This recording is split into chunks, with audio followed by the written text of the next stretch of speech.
Au travail, les grandes disputes sont généralement rares et en fait tant mieux. Mais les petites frictions sont quand même monnaie courante dans beaucoup d'endroits.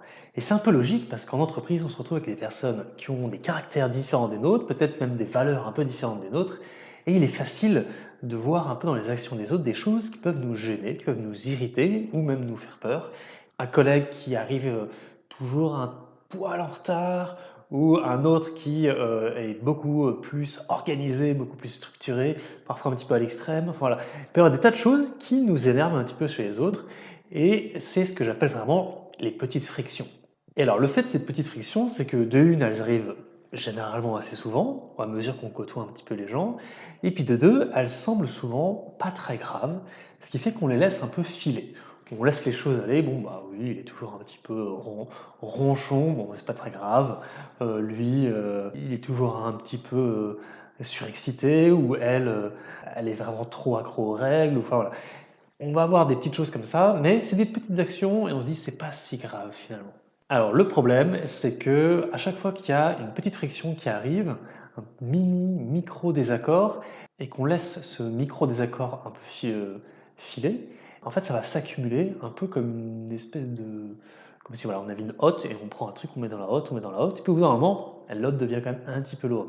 Ou pour en prendre une autre image, c'est comme si on laissait quelque chose bouillir petit à petit et que ça fasse un peu cocotte minute. Et en fait, c'est va être l'accumulation de ces petites frictions qui généralement vont entraîner les grandes disputes ou vont entraîner les grands conflits ou les grands désaccords et qui ensuite vont engendrer des conséquences assez difficiles. Pour prendre une autre image, c'est comme si l'entreprise était une grande structure en métal et que ces petites frictions, finalement, c'est juste des petites gouttes d'eau qui ont l'air de rien du tout, mais qui à chaque fois vont un peu faire rouiller la structure, rouiller un tout petit peu à des petits endroits, et puis au bout d'un moment, avec le temps, si ça s'accumule, eh bien, la structure s'effondre. Une tendance que nous avons, qui est un peu malheureuse, c'est qu'on va avoir tendance à vouloir se concentrer sur les gros problèmes, les gros conflits qui ont lieu entre les personnes dans une entreprise, dans un groupe, mais on ne va jamais porter beaucoup d'attention à ces petits conflits qui en réalité sont la source des plus gros conflits par la suite. Votre collègue qui fait peut-être une action régulière mais qui vous énerve un petit peu, l'objectif ça va pas être qu'il change forcément totalement, mais l'objectif ça va être de pouvoir communiquer sur ce petit défaut que vous avez relevé chez lui, dans l'objectif qu'il en soit conscient. C'est-à-dire qu'il soit conscient que la chose qu'il fait ne vous fait pas forcément du bien, vous gêne d'une certaine manière, et le fait d'en être conscient, ça va lui permettre ensuite, eh bien, soit de se corriger un petit peu, soit, si c'est pas possible, de trouver une manière de compenser le désagrément causé.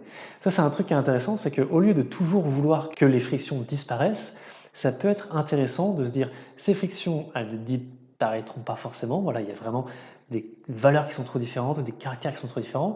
Mais le fait que chacun soit conscient de comment fonctionne l'autre, de ce que l'autre nous fait, eh bien, on peut créer des façons de compenser les choses en, par exemple, faisant une action qui viendrait voilà, rassurer si l'action d'avant elle a un peu inquiété, ou qui viendrait adoucir les choses.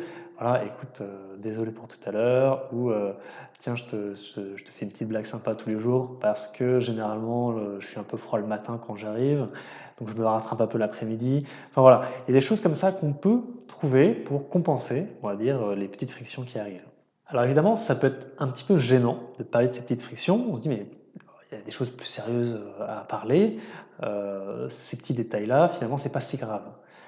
Et donc, on est un peu gêné d'en parler, notamment lorsque les tensions commencent à devenir plus grosses. On se rend compte qu'on n'est pas capable de parler des problèmes et que c'est souvent pour ça qu'on n'en parle pas. Une solution pour réussir à faire des retours lorsque quelque chose nous énerve, nous embête, eh bien, c'est en fait d'avoir l'habitude de faire régulièrement des retours à ses collègues et par exemple des retours positifs. C'est-à-dire, eh bien voilà, tu as fait ça, moi ça m'a beaucoup aidé parce que j'avais plutôt besoin de ce truc-là, donc c'était top, ça tombait vraiment pile poil.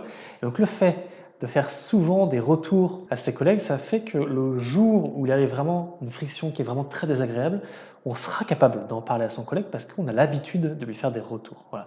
Donc prendre l'habitude de faire des retours pour que le jour où on en a vraiment besoin, l'habitude est déjà là, c'est déjà installé, on sait déjà comment faire et on sait déjà comment notre collègue réagit. Et en plus, le fait pour notre collègue d'avoir déjà reçu des retours positifs plusieurs fois, ça fait que quand il va recevoir un retour négatif, il ne va pas forcément mal le vivre parce qu'il comprendra que ce n'est pas forcément contre lui. Une autre solution pour que toutes ces petites frictions, on arrive à faire des retours réguliers dessus, bah, c'est de créer des moments qui soient vraiment dédiés au fait de parler de ces retours. Des petits conseils, on va dire tiens, aujourd'hui on va parler de toutes les frictions, on va essayer d'en discuter, ou le vendredi après-midi c'est le moment où on est censé faire de retours aux gens.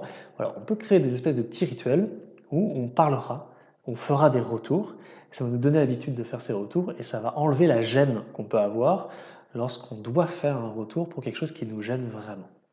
Voilà, donc la conclusion, ne pas attendre trop que les frictions s'accumulent ou qu'elles grossissent, tout de suite réussir à faire des retours.